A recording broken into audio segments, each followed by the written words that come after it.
All right. So our session is being recorded. So this is Dr. Myra Edelstein.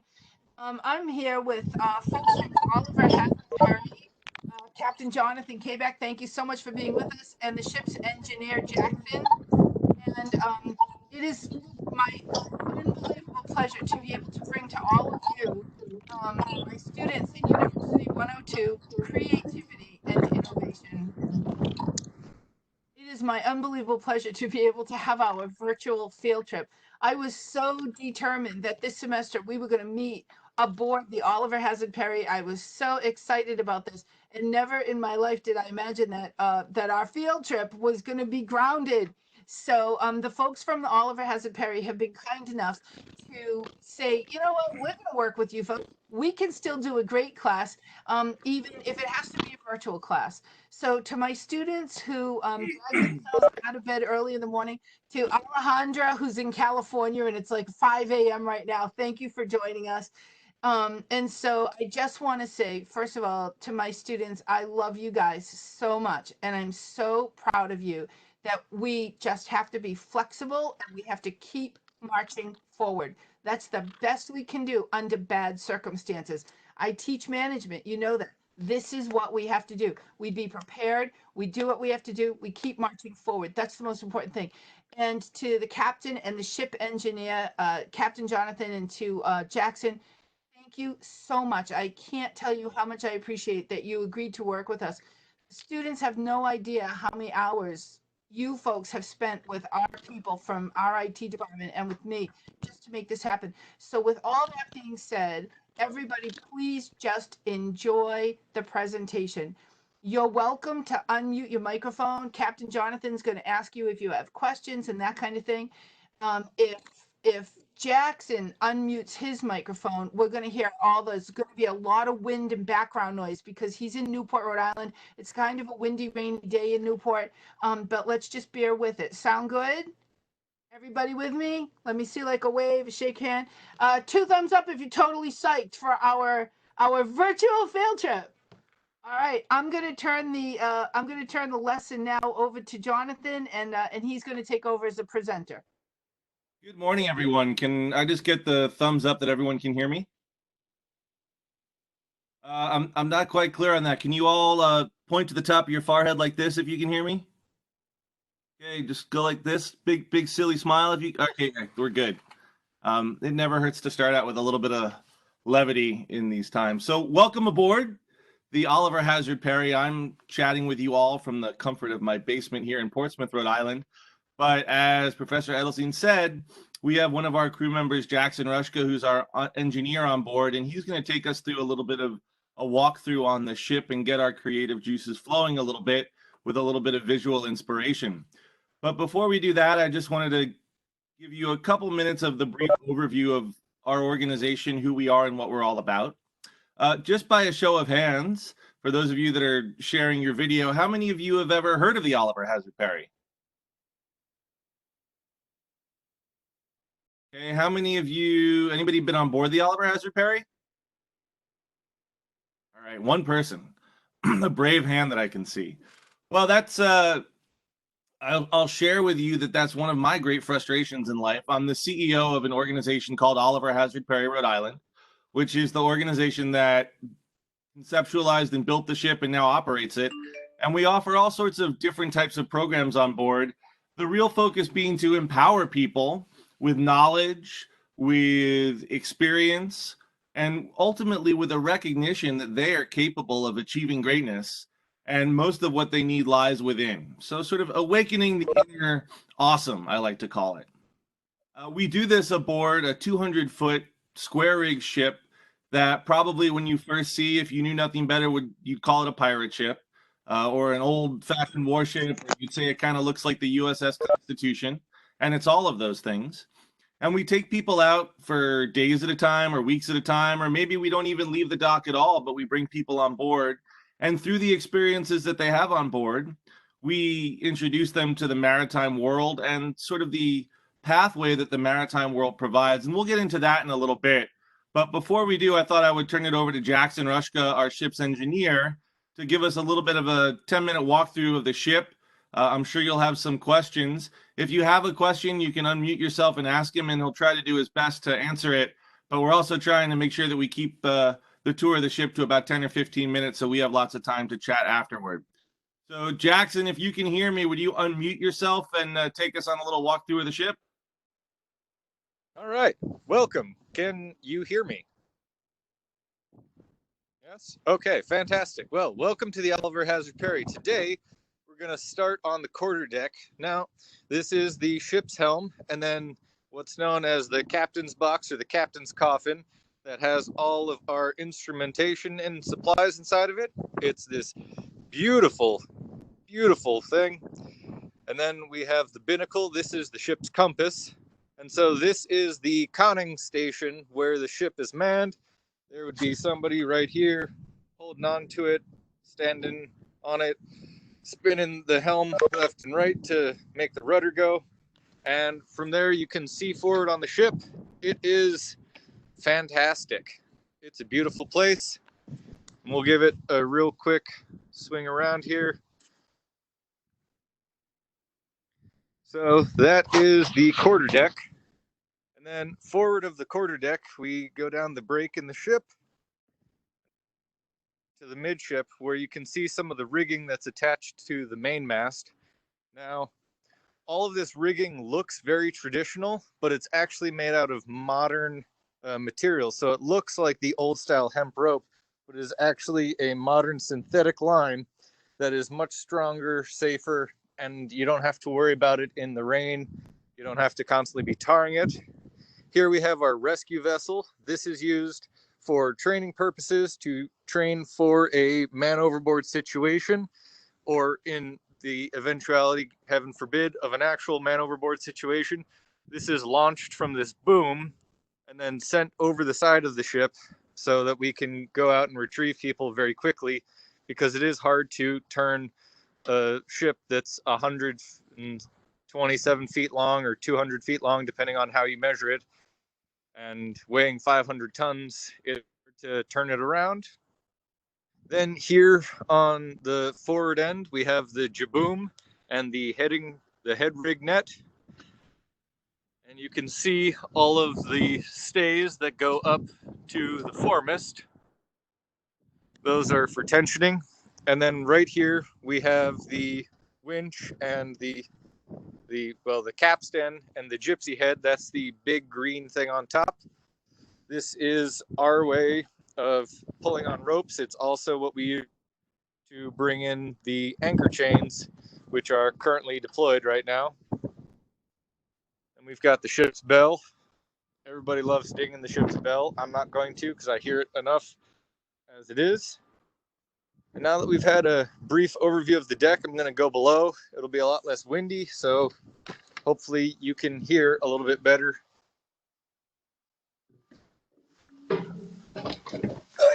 Closing up the doors. That is one of the things, is that all of the entryways to get in and off the ship are all watertight doors. So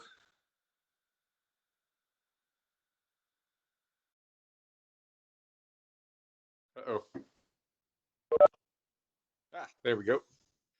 And then we're going to start the below deck tour with the bosun's locker. This is underneath the capstan that I just showed you. These are the spillways and the hawse pipes for the anchor chain area and workshop for the deck department.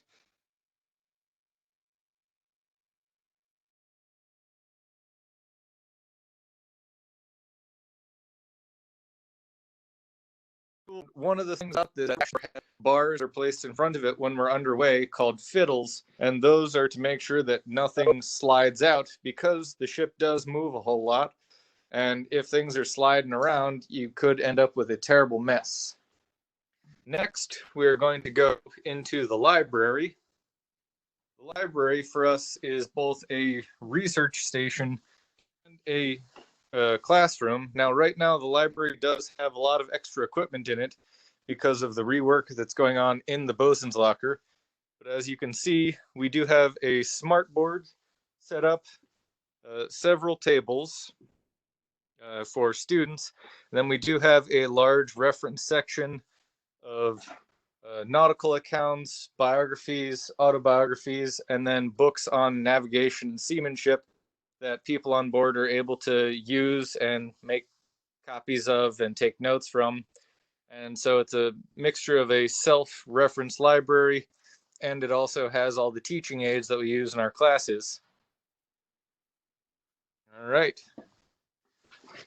Continuing on, one of the things that a lot of people ask is, where do people sleep on board? And the answer is that if you are coming on board as a trainee, we have several multiple person berthing areas, one that holds 8, one that holds 12, and one that holds 16. This is the berthing space for the 16 occupancy. You notice that there's bunks in groups of 3 and in 2.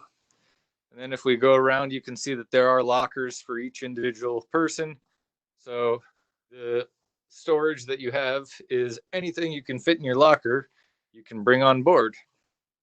So everybody has a bunk. And you might notice that there's these straps. Those are basically the seat belts of your bed, so that if we're in heavy seas, rough weather conditions, you don't accidentally roll out of bed. One of the nice things is this does have separate shower facilities and bathroom facilities. So the head is in one place, and then there's a shower in the other. All right.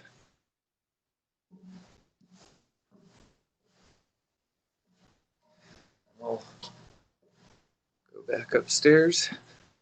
Another question that I'm frequently asked is, what about dining on board? This is the mess where people gather to eat. And you can imagine if we have 45 or 50 people on board, they can't all fit in here, so we do have to dine in shifts. But this is all taken care of by our steward and cook in our fantastic galley. I've been told by many people on other smaller vessels that this is very, very large for them.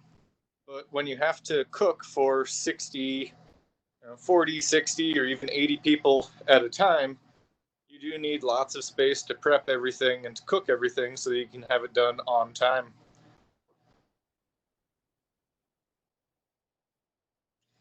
All right.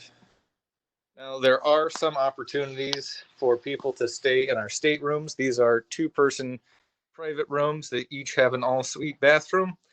These only have 2 bunks, and they're frequently used for the chaperones or overflow. And we are lucky enough to have 2 ADA compliant, accessible bathrooms and suites, so that we're able to accommodate anybody who does come on board. Next, we're going to go down into the engine room. I'm sorry, this part is a little boring right now, but I do need to maintain safety while going down the ladder. This is the engine room. The 2 large yellow devices here and here are the main engines. They're Caterpillar C12s. And then we have John Deere generators, our backup generator. This is our hydraulics.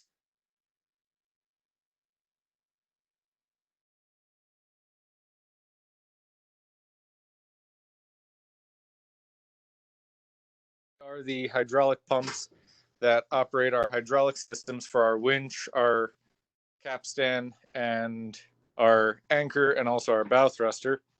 And then this is our auxiliary machine space. This is where switch gear. This is the switchboard for the generators and our shore power feeds. We also have our HVAC system. We have 2 reverse osmosis water makers. The area about allow water. We have 2 water heaters. We have water pumps that provide the water pressure so that runs through our faucet. And then we have our black and gray water system. And this is the tanks where anything that comes out of a sink, a toilet, or a shower goes into storage tanks until we can get to a facility where we can pump it overboard safely. Jackson, I'm sorry. Oh, okay. The picture just came back. We lost your video for a minute. Oh, But it's back now. Thanks.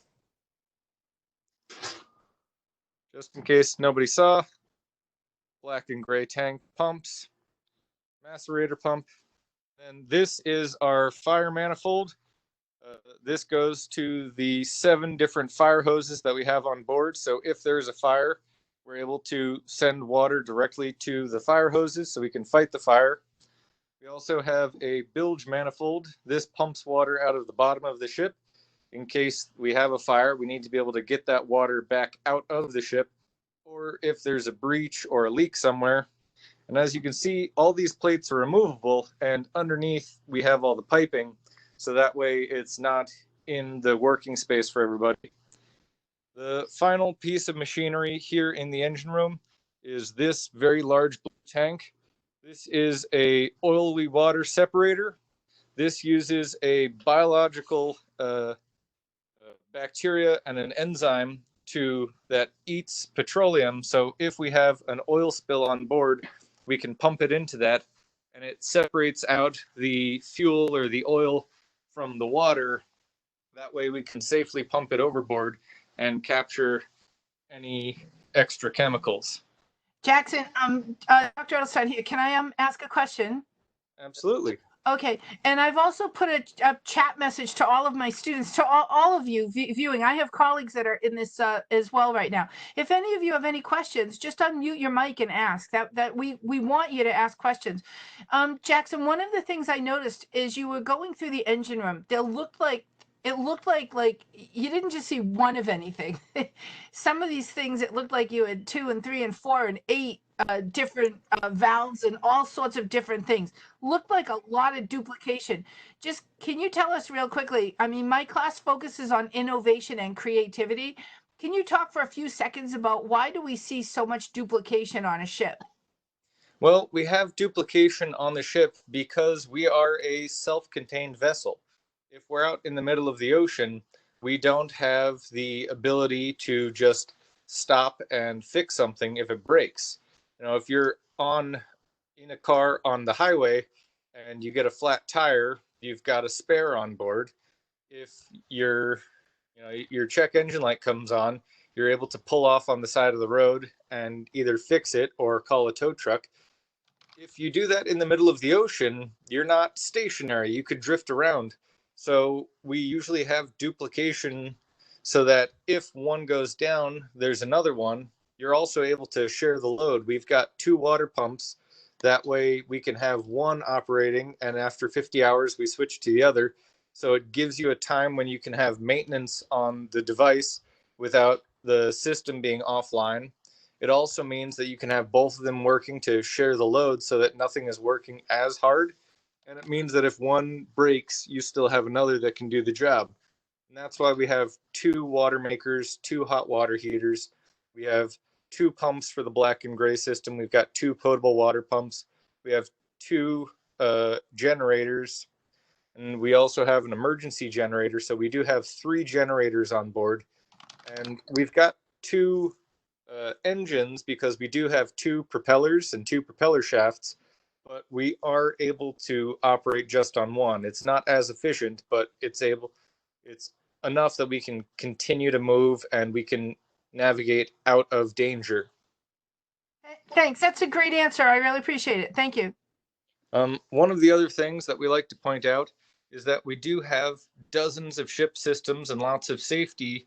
So we have these schematics here. This is our fire and safety plan of the ship, so that if we have an issue where we've run aground or struck something, we have a damage control plan that has spill response chemicals or fire suppression or products to patch holes. We have one for safety where all the life jackets are, where all of our emergency flares are, where all of our fire extinguishers and fire suppression system is. So we have everything mapped out on the ship and labeled. This is a Coast Guard requirement, but we went a little bit beyond that to make sure that every single system was mapped out from our electrical to our plumbing. So that way we have accurate diagrams that show where everything is. And the final leg of our journey, this is because it is just beautiful. Here we have the sail plan of the ship, a nice picture of it in sail. And then we have this beautiful space that we can use for meetings or classes. It's also just nice to be in here because you get all this beautiful light from the gallery windows. We also have a television that's used as a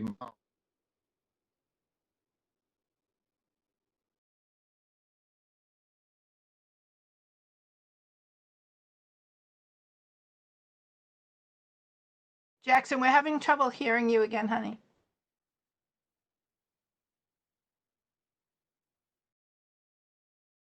Well, this might be the perfect opportunity for me to jump in since that's where we were going to end the tour anyway. Jackson, you still with us? Thinks he is. I feel like I'm back in my TV days doing a live shot here. I do want to just mention to my students, Captain, this great room, it's absolutely magnificent. It's absolutely a magnificent room and surrounded by windows. So you get this incredible view of the ocean. Right now, you get this incredible Can't view. hear anything. Right now, you get this incredible view of Newport Harbor. It's a really beautiful, beautiful room. Jackson, can you hear me? I just muted his microphone. Captain Jonathan, take over. All right. Well, the first thing is everybody gets an IOU to come check out the great cabin where we were hoping to do this a few weeks back, but it just gives you an excuse to come check out the ship down the road when hopefully we're all back in Newport sometime in the not so distant future. Thank you. Just before we sort of dive into what we're here to talk about, creativity, innovation, do folks have questions about the ship that we can answer for you? Sort of a lot to take in. Sure. You said that, well, my teacher said that everybody who goes on your ship becomes part of your crew, right? So like, what are the jobs that you give people? Sure. So, like, how do you decide who does what job and stuff too? sure. So one of the things about an experience at sea, especially on a training ship, is that it's a very structured regimen, and we'll talk a little bit more about that in depth. But the idea is to give people an entry-level set of skills, have them perform those skills, and if they do that job well, they get a better job. There's a really inspiring movie about life at sea. You may have heard of it. It's called Captain Ron. It's a great comedy made in the late '80s with Martin Short and Kurt Russell. But there's a great quote, which is that, you do that job well, you get a better job. You go from swab to mate. And the idea is that, ships in many respects are well-run ships are often meritocracies. We promote and we recognize skill development, and we give people new opportunities to push their own boundaries, especially on training ships. So everybody comes on board and has to have a baseline of familiarization. So just to give you an example and dive in a little bit to what Jackson was talking about, we're going to jump up here, and can you all see the safety plan that's up on the screen? I'll take a nod from a couple people just to make sure that we can see it. Great. So this is one of the diagrams that Jackson was talking about. And this one in particular is our ventilation system. And you might say, well, why do I need to know about ventilation? Well, in the event that there's a fire on board, one of the things that we want to do is cut off the air supply to that fire. So it's imperative that everybody knows how to do that and where the dampers or valves are that we can shut down airflow. So everybody that comes on board gets a baseline familiarization. And then after that, we slowly train you for particular sets of skills. Traditionally, we would say you'd have to learn to hand, reef, and steer, or be able to steer the ship, be able to handle sails, and be able to sort of work in the rigging. And we start with those sort of elementary level skill sets, and then we add on navigation, and then whatever else it might be doing that the ship is involved with. Thank you. You're welcome. Any other questions about the ship? Well, I have a question. Brian McDonald, I'm a colleague of Myra's, but I'm interested in the technology on board. I'm sure there's a lot of that. I did see up at the captain's control panel, it looked like a couple of control panels, maybe for audio and video, because that's what I'm interested in too as well. So could you speak about kind of the technology and, how things have been modernized on the ship? Sure. So it's a little bit of a misnomer because there was nothing that was modernized on the ship because she is a modern ship. So the ship was commissioned in 2015. The only thing that's really historic about her is what she's built to represent. So her sailing rig, her visual appearance is very anachronistic, but she's a modern vessel. And with that, from our navigation systems, we have 2 radars. We have something called AIS, or Automatic Identification System, and that's a way that ships can communicate with each other through VHF radio and data to say, okay, this is this ship. It gives us the name, how far away it is, what the likelihood of a collision would be, or closest point of approach. We have the capability of depth sounding. We have satellite communications. And that's just sort of our navigation and operation suite of technology. Then on board, we have a full wireless network with the capability of latch point connection either to a cellular network for data, to a satellite network for data, or to Wi-Fi that's on the dock. We have internal communication systems, and then there's hydraulics and water systems and propulsion systems. So she has a lot of equipment and gear on board. I wouldn't say it's necessarily very complex. It's pretty common for a modern ship of her size, but there's a lot of it on board. Very much. You're very welcome. Any other questions?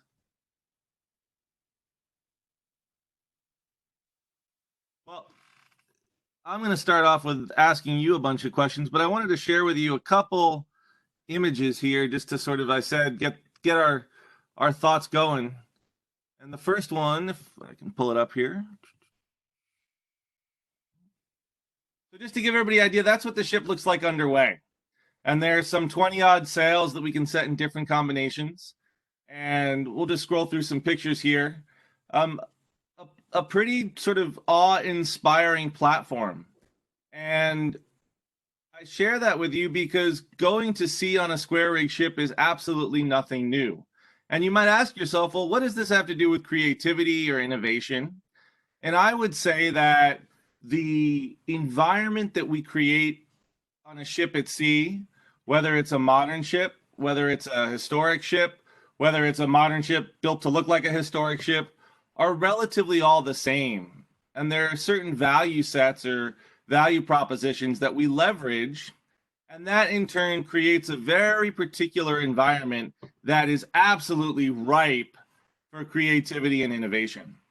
So just to prove my point to you, I wanted to share with you a passage which is the opening paragraph of Moby Dick, because I think it sort of sums up for many people why in particular they've gone to sea to sort of shake off the cobwebs. So indulge me as I read to you for a moment.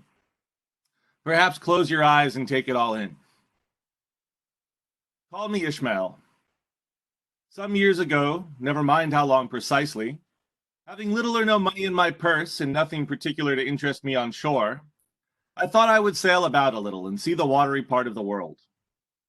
It is a way I have of driving off the spleen and regulating the circulation. Whenever I find myself growing grim about the mouth, whenever it is a damp, drizzly November in my soul, whenever I find myself involuntarily pausing before coffin warehouses and bringing up the rear of every funeral I meet, and especially whenever my hypos get such an upper hand of me that it requires a strong moral principle to prevent me from deliberately stepping into the street and methodically knocking people's hats off, then I account it high time to get to sea as soon as I can. This is my substitute for pistol and ball. With a philosophical flourish, Cato throws himself upon his sword. I quietly take to the ship. There is nothing surprising in this. If they but knew it, almost all men in their degree, sometime or other, cherish very nearly the same feelings toward the ocean with me. So I thought I would take a second to ask you, what's he talking about? That, of course, is Herman Melville in writing about his character Ishmael in the beginning of the epic sea battle and narrative with Captain Ahab and the great white whale, but what is that paragraph all about? And what does it have to do with creativity and innovation?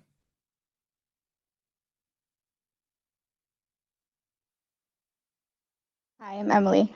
Hi, Emily. If I may speak, um, to me, it sounds like the ocean is really just a way to um, kind of get some relief, I guess, in your life. If you're stressed, um, if you're just worried about different things, I feel like we all have our different like ways of like putting off stress. Like people may go running, but it seems like the ocean is really just a way to draw people, and it's a good way to use that innovation in a way that makes you happy, um, and to just put some purpose into something that you care about, I guess.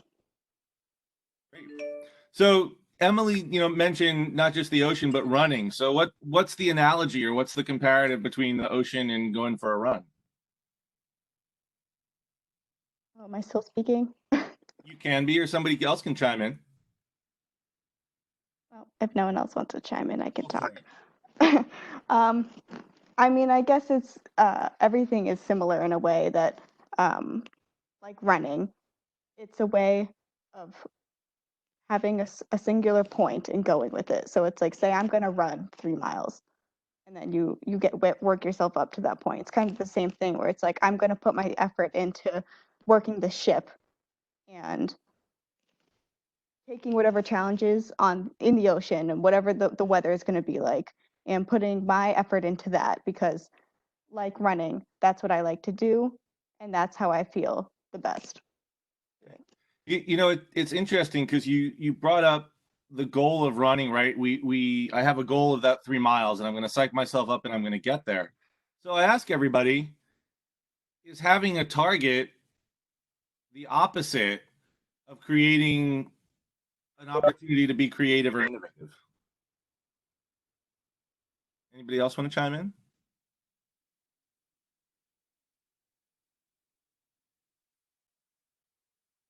Good to know. Captain, can you repeat the question? It cut out for the last couple of words. Sure. So Emily was talking about the fact that, when she goes for a run, you have a target, you have a goal of, let's say I want to run 3 miles. So I'm curious, because one of the things that says to me is that, I have a targeted goal. Does that mean that I'm not allowing myself the opportunity to be creative or think differently? So I was just curious if anybody had a thought about that.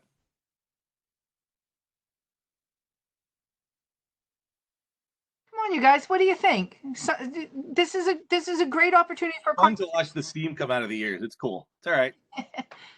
What do you guys think about this? What is, if I set a goal, does that mean that I can't be creative? How would you bring creativity into that run if you were going to do that? Well, it's for me, I feel like it's kind of harder with an example like a run. If it's something like, I want to get the lead in the play. Okay. You can take different steps and different paths to get there, whereas with a run, it's kind of different. So like, Well, but think about with a run, right? If your goal is 3 miles, right, you can go in a lot of different directions. You could do the 3 miles in one big stretch. You could do some sprints and some jogs.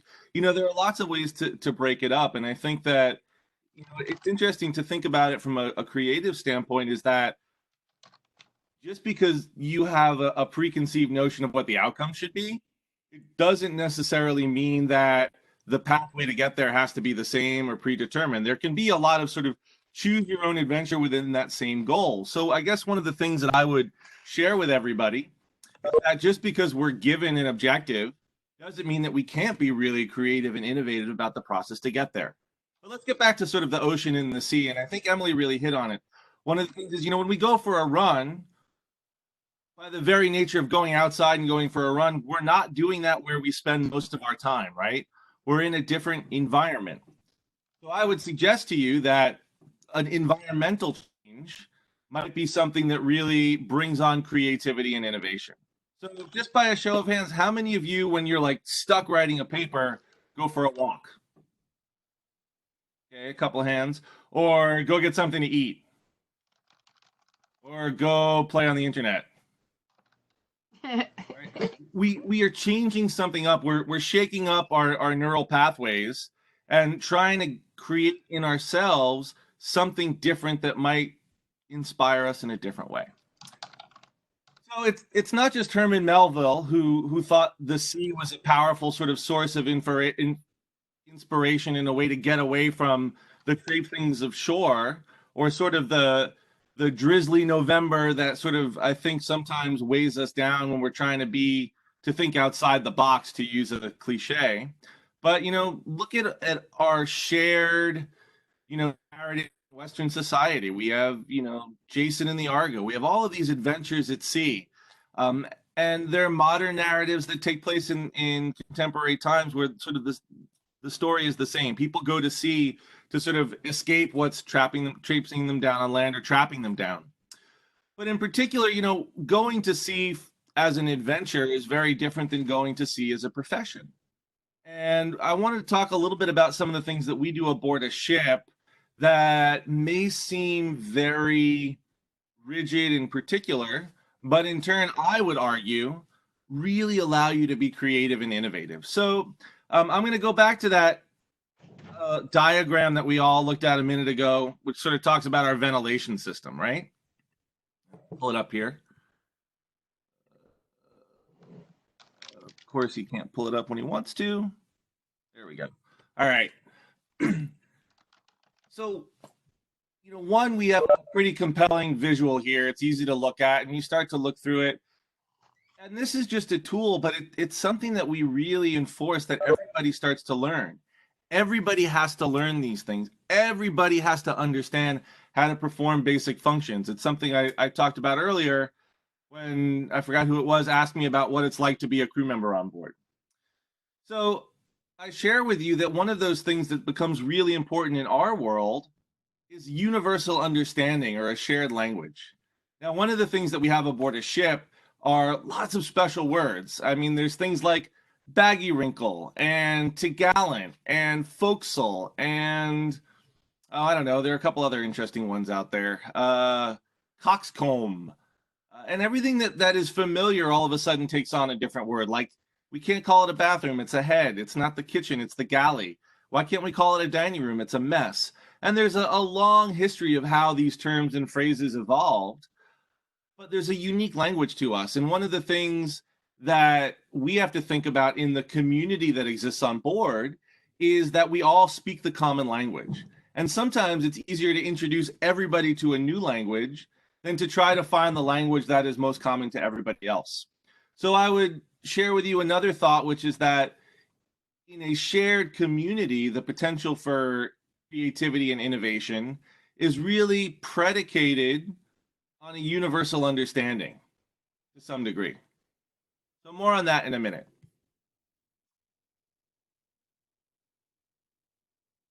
So the other thing that we have to deal with aboard a ship are emergencies. How many of you, just out of curiosity, show of hands, have ever had to deal with a fire? One person. Okay, Myra. Anybody ever have to deal with a medical emergency, dealing with a heart attack or a broken leg or something like that?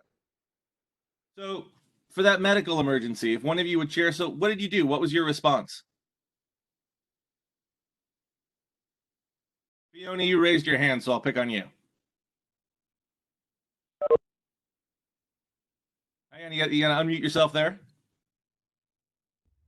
All right, go for it. I don't know if I totally want to share. Okay, but you had to deal with a medical emergency, right? Yeah. Okay, so let me ask you a couple pretty generic questions. Were you able? I mean, obviously you're here, so you dealt with the situation, right? Yeah. Did you stop doing whatever it was that you were doing to deal with the situation? Yeah. Okay. Do you think on a ship we have the ability to always stop, or do we still have to continue with the situation while it's happening? Probably not. You probably still have to make sure that everyone else is safe, so that right. the ship keeps going. Yeah. So we have that challenge. We have that duality of purpose. Anybody else that might want to share with us sort of what they did in terms of dealing with a medical situation?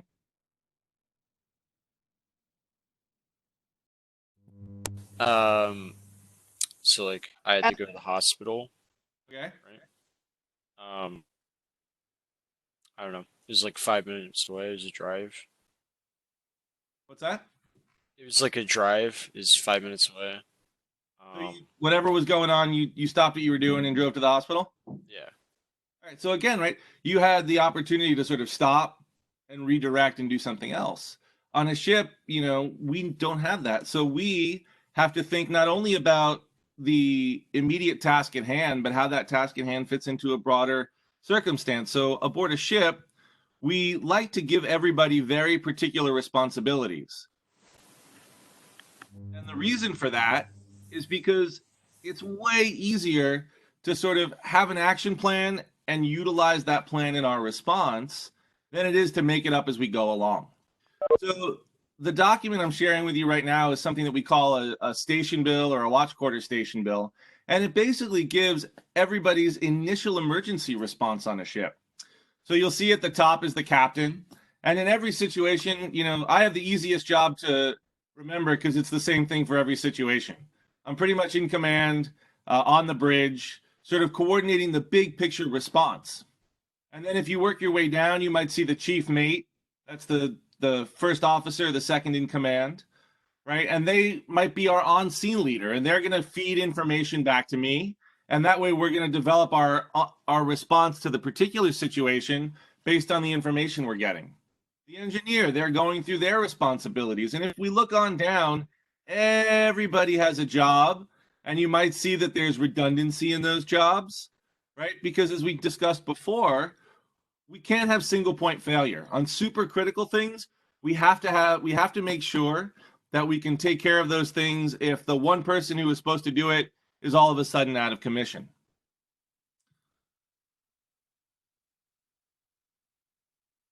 So again, does any of this seem really creative? Not really, right? By a show of hands, how many people look at pre-planning emergency responses, at aggressive training and memorizing emergency charts as being really creative and innovative? Anyone? Okay, I'm just curious why you think that, because I certainly don't, and we can disagree. That's awesome. So Sydney, would you mind sharing why you think that that's a pathway to creativity? Well, I think it is because you have to think of all these ways, like all the situations that can go wrong, and plan out the best solution for each of those issues. And I feel like there's like so many possible ways you could do that, and there's a lot of trial and error. And it might not look like it's really creative or innovative, but like I think the mechanics that go into making the plan are the ones like the things that do make it like creative. Yeah, absolutely. It might not be the plan itself. And, yeah, Myra, go ahead. I'd like to jump in for 1 second. Sydney, I love that thinking. I'm the same way.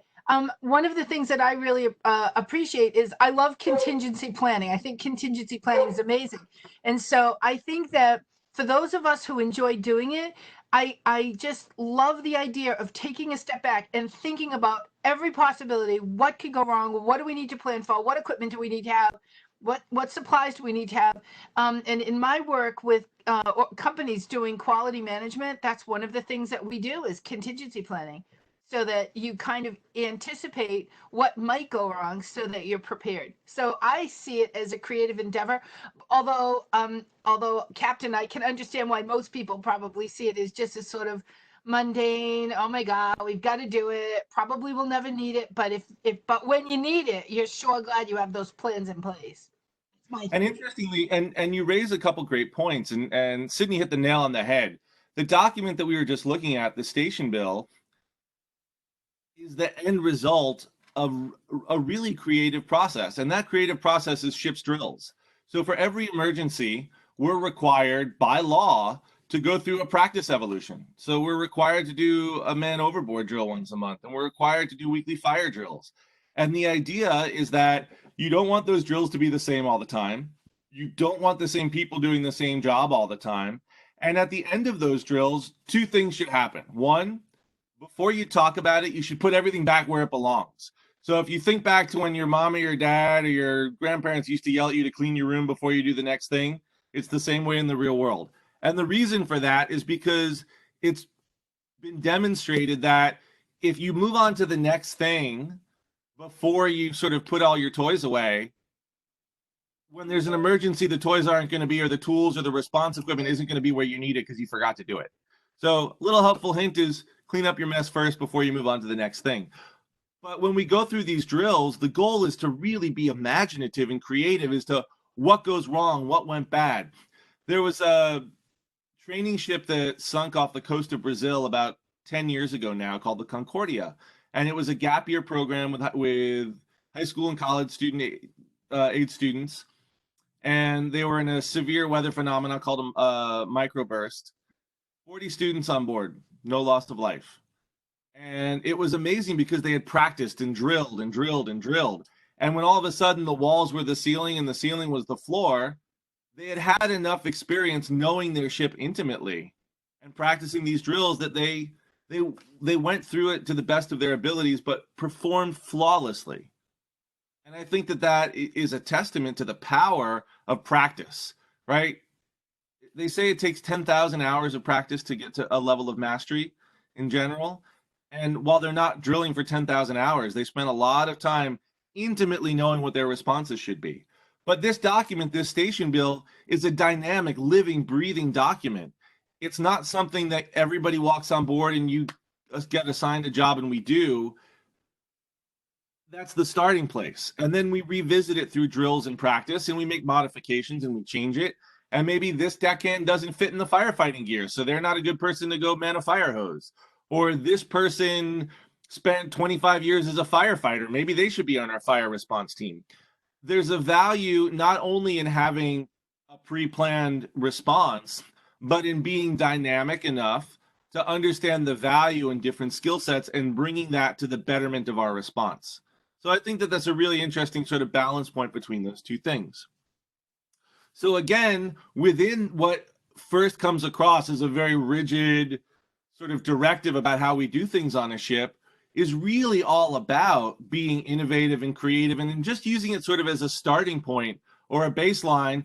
But it's the same thing with that 3-mile run. This station bill is our 3 miles. We know at the end of it that we want to get to this point. How we get there is really like a choose your own adventure book. So I want to talk a little bit more about what it takes to create the environment of creativity and innovation. And the way that we like to look at that aboard the Oliver Hazard Perry is really about the concept of resilient communities. So just to throw this out there for everybody, what does that mean when I say resilient communities? What does that mean to you?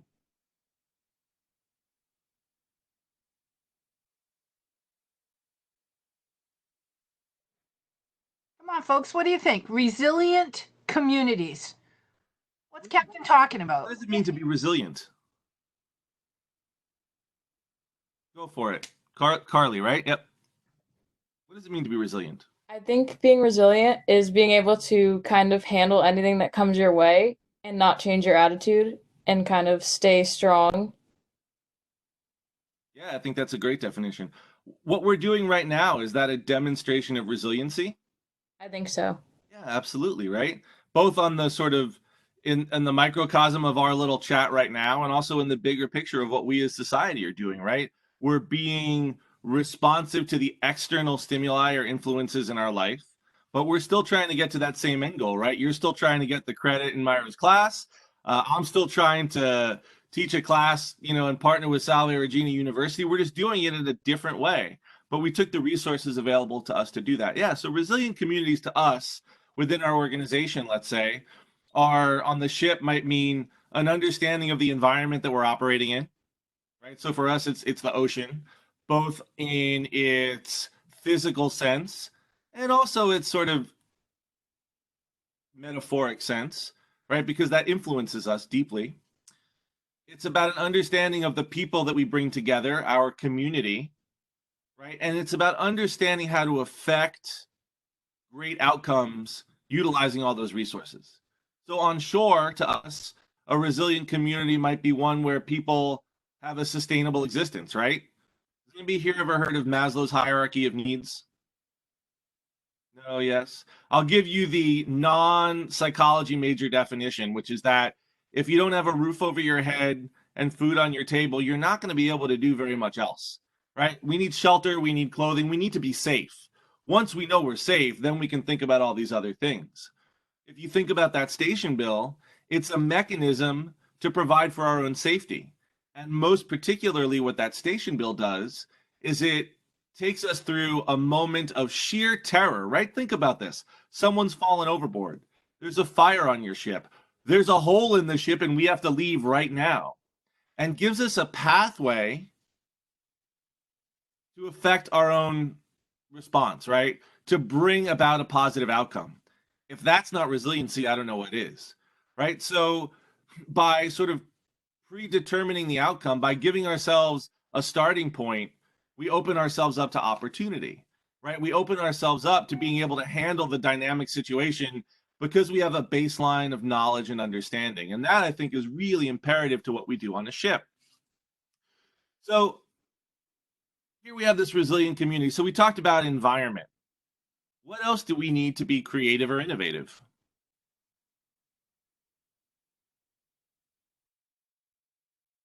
What do you think? Is it Emily? Yeah. Go for it. I think you need people who are willing to be creative and willing to be open to possibilities. Yeah. Like every possibility that could happen or every situation that could happen. If you don't have people who are willing to work with you or to be a team, then you can't execute what you need to execute. Yeah, you need that can-do attitude, right? So how many of you remember or have recently done group work? How many people here hate group work? Maybe. What are the challenges we face doing group work?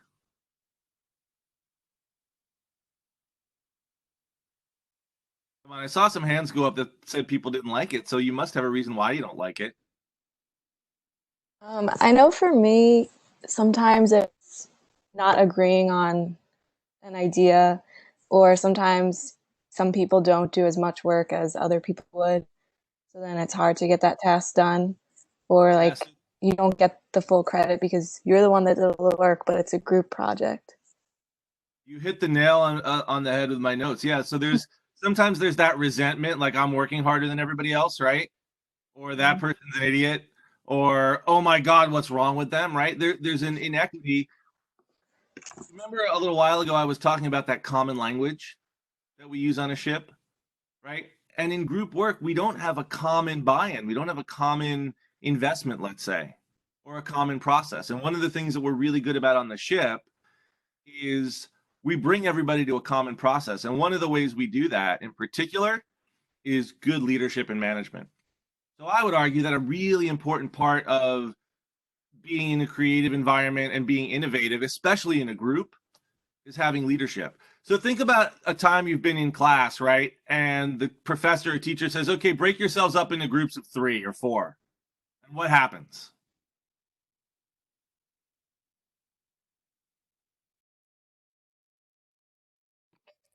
You go with your friends usually. Okay, you might go with your friends. Now, so what are you making that grouping based on? Like having fun and not really getting the work done. Maybe, and it might be that you don't know what the ultimate goal is of that group work, right? So you immediately social union, right? We're not necessarily looking at everybody's skill strengths or weaknesses. We're just looking at the people we like to hang out with, right? Maybe not the best way to be the most innovative or creative because we create an echo chamber of our own thoughts. Does anybody here know who Mark Kelly is? Mark Kelly is a NASA astronaut. He's a graduate of the United States Merchant Marine Academy at Kings Point, where I used to teach. And he gave a brilliant commencement address talking about NASA. And he said, you know, the risk is groupthink because none of us is as dumb as all of us. And when we have a bad idea and we all come from the same vantage point, we're all going to be like, yeah, man, that's a great idea. And it's going to take somebody with a little bit of what we would say chutzpah, or a little bit of, nerve to go in there and be like, hey, 18 of you that are all agreeing with each other right now, that's a terrible idea. You remember the fable, The Emperor's New Clothes, right? Everybody sort of didn't want to insult or upset the emperor, and the emperor was naked until somebody was bold enough to say, Emperor, you're naked, right? So we want to make sure that the groups that we come up with to be creative and innovative all can contribute. They want that can-do attitude, but they also have to see the value in that contribution. So when we look at group work sometimes, and our goal, the professor says, all right, break up into groups of 3 or 4, right? And I want you to come up with this thing. Well, if we don't analyze the pieces of the pie, if no one presents that leadership piece, then we're not always going to get the strongest group or the most collaborative environment or the most innovative environment. So I would encourage you, like if we're talking about group work, to be that leader. Because the other thing in group work that people resent, right, is everybody gets angry because there's no leadership, and then somebody finally becomes the leader, and what happens?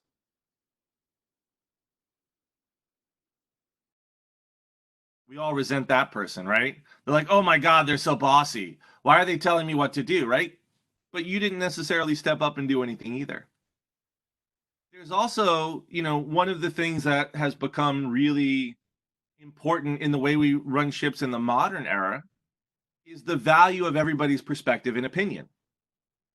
So when most people hear that I'm a captain, immediately they're like, yes, sir, captain, we understand.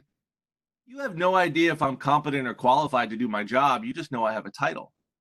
And one of the things as we build a team of collaborators or innovators to work together is we want to make sure that, 1, everybody is heard, and 2, that we value everybody's contribution to the equation. Because just like the Emperor's New Clothes, it might be the newest person, the person that has no preconceived notions or biases, that has the best or newest or brightest idea. So it's something to think about in those guys of creativity and innovation, especially as we work together in a group, right, is that everybody's contribution matters. So aboard a ship, we talk about something called resource management. And what are the resources we have in safely operating a ship? We have our equipment, we have our senses, right, what we see out the window, what we hear, and we have the inputs and feedback that all of the crew are giving to each other.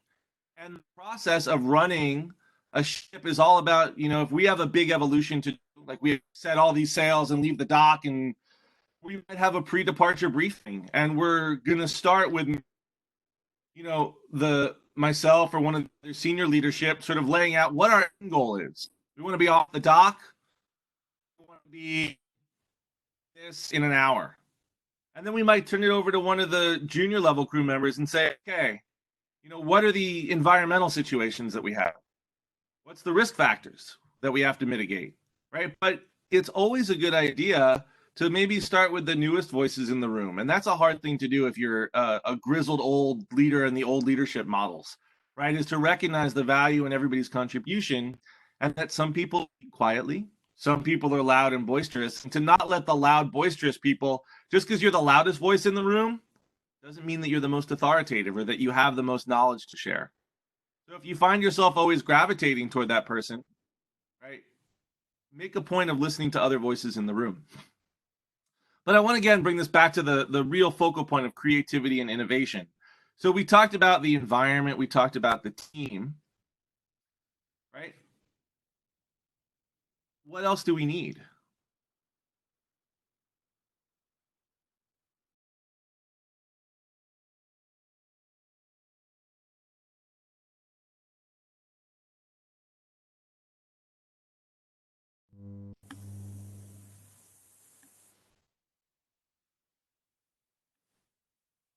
Mm.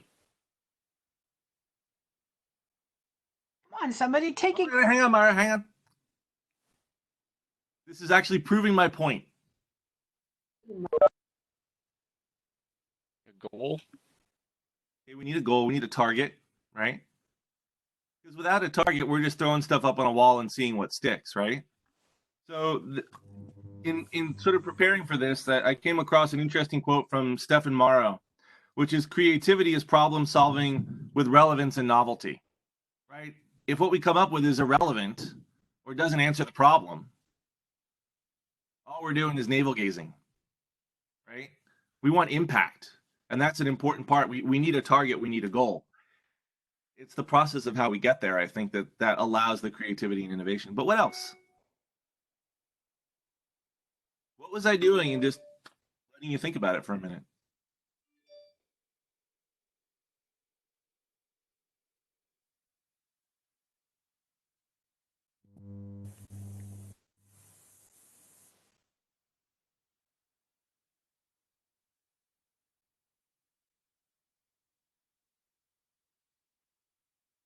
We were waiting for someone to either come up with something or let the ideas, I guess, cultivate.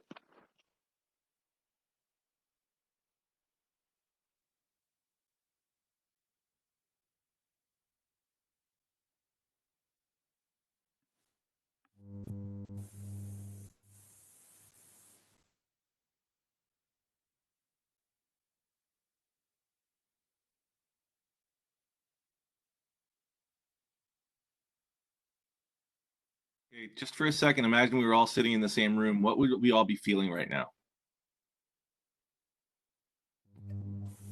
Awkward. Yeah, awkward, right? Why would we be awkward? Because nobody's really talking. Yeah, well, what are we waiting for? Somebody to say something. Yeah. Does somebody have something valuable to add to this conversation?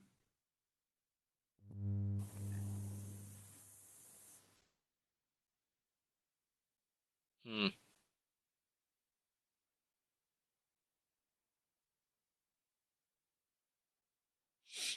Well, none of you would be in Professor Edelstein's class if you weren't brilliant intellectuals. You all have something to add, but it's about being empowered, one, with the confidence to know that you have value to contribute, and two, a comfort in the process, right? I made that process just now intentionally uncomfortable. We don't know each other. We're all coming to each other live from each other's living rooms and basements and bedrooms, right? Talk about a terrible environment with which to do that. At sea and aboard a ship, we have this concept called shipmate. And a shipmate is more than a coworker. They could be an enemy, a friend. It's a relationship that exists in a very unique environment, but it's very much reliant upon other people. By its very nature, you can't be a shipmate to yourself, really. It involves some other person. And it's that collaborative nature of sheer survival, right? On a ship, we're going out in one of the most challenging environments there is, the sea, right? With the goal of safely getting to wherever we're trying to go. We're reliant on other people. There's a vulnerability that we share in that. And in allowing that vulnerability with those other people, we talk about things. So when we take people to sea on, let's say, a sail training trip, and it's day 5 and they're staring at the sunrise, and maybe they're a little bit sleep deprived and they're overwhelmed by these new experiences. But you know what we've done? They know what time they're getting up. They know what time they're going to sleep. They're not worrying about what to eat. They're not worrying about what they're going to wear. All of a sudden, their minds start to go to really interesting places. And especially when they're sharing that experience with someone else. You know, some of the most profound conversations I've ever had have been at sea, staring off at the horizon, standing watch with someone. And it might be 2 in the morning, it might be 2 in the afternoon. But there's something about being in that environment, right? In sharing that experience with someone and having our mind being freed to experience and think in this big space.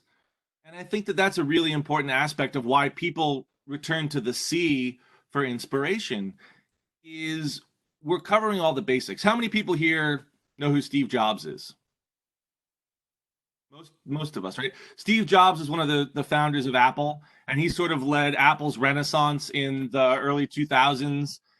He is the iPhone, the iPad, you know, and Steve Jobs in his early career had a flair for eccentric clothing. And at the end of his career, every day wore a black mock turtleneck, a pair of jeans, and white New Balance sneakers. every single day. Why?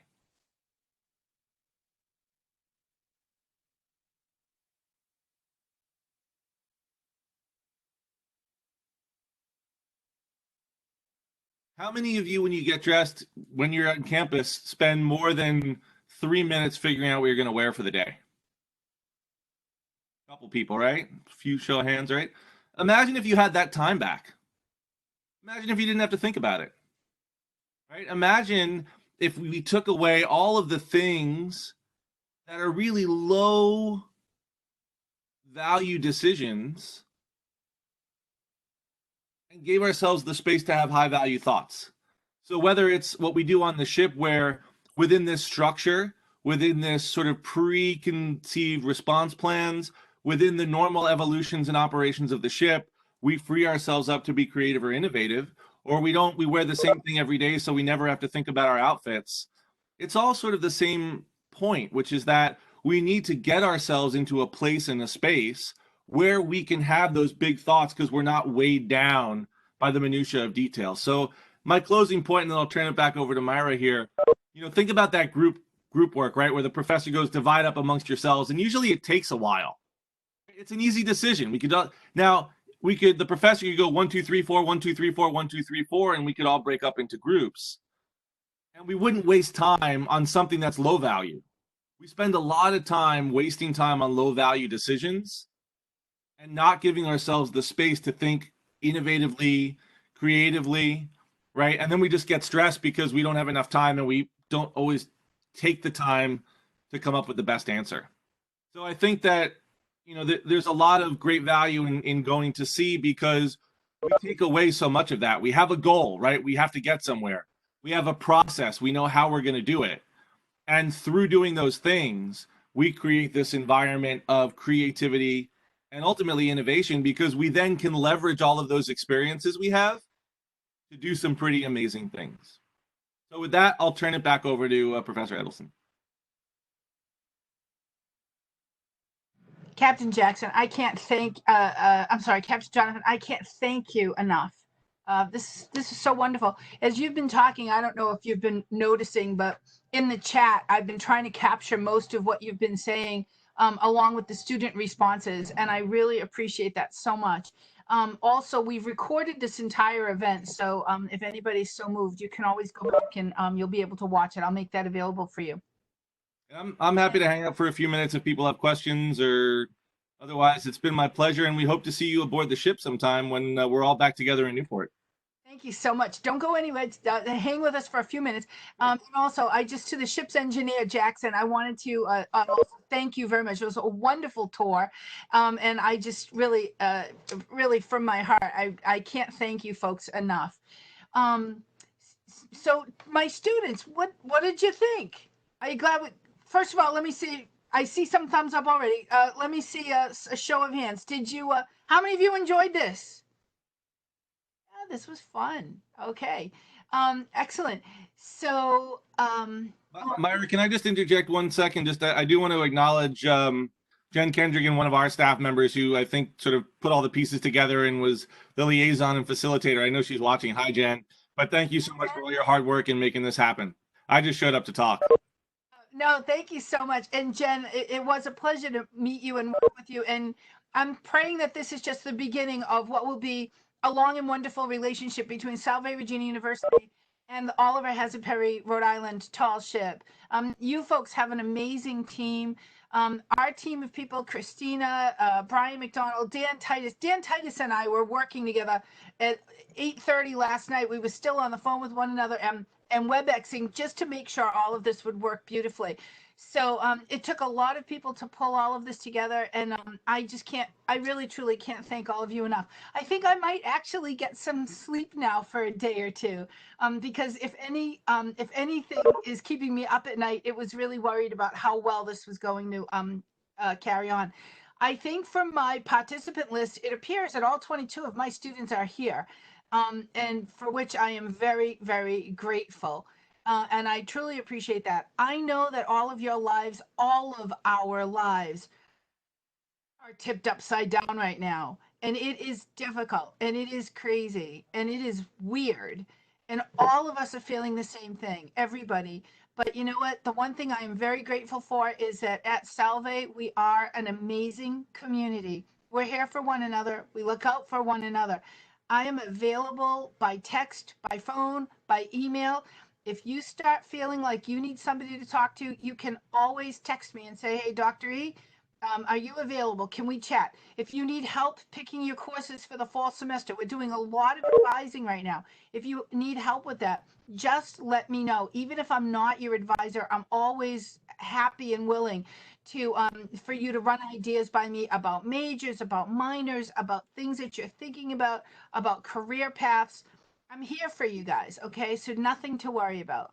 All right? Just but reach out and ask for help. Sound good? Okay, excellent. So once again, for my students, there is an assignment on Canvas. It's just a discussion, so it's not individual writing, it's discussion board writing. The assignment is posted. There's also a module of today's class that I posted in advance. So that's all available to you. You have a week to do a quick reflection on your experience today. You can talk about any aspect of it. I gave you some prompts to write about, but don't feel like you're limited to those prompts. I just wanted to give you some ideas to start with. Other than that, again, to all of you, to all of my students, to my colleagues in the room, to our friends at Oliver Hazard Perry, I seriously like have tears in my eyes. I cannot thank all of you enough. This WebEx, this remote learning, it is different. It's a little bit funky, but we're getting it and we're doing it. All right. So anything any of you need, to my colleagues, to my friends at Oliver Hazard Perry, to all my students, I'm here. So anything you need, I'm not going anywhere. I'm isolated. Call me. I'm home. Okay. All right. I love all you guys. Everybody take care. Be well. Stay safe. Keep your social distancing. And what do I unmute yourselves? Everybody unmute yourselves. Going forward. Harley, do you have a question? No. Okay. Going forward. Don't do anything Stupid. now than ever. All right. You guys take care. Oh, wait a minute. Thank you. Any questions? We can still be in touch. That's easy enough. All right, you guys, love you. Take care. Bye. Thank you. Thank you.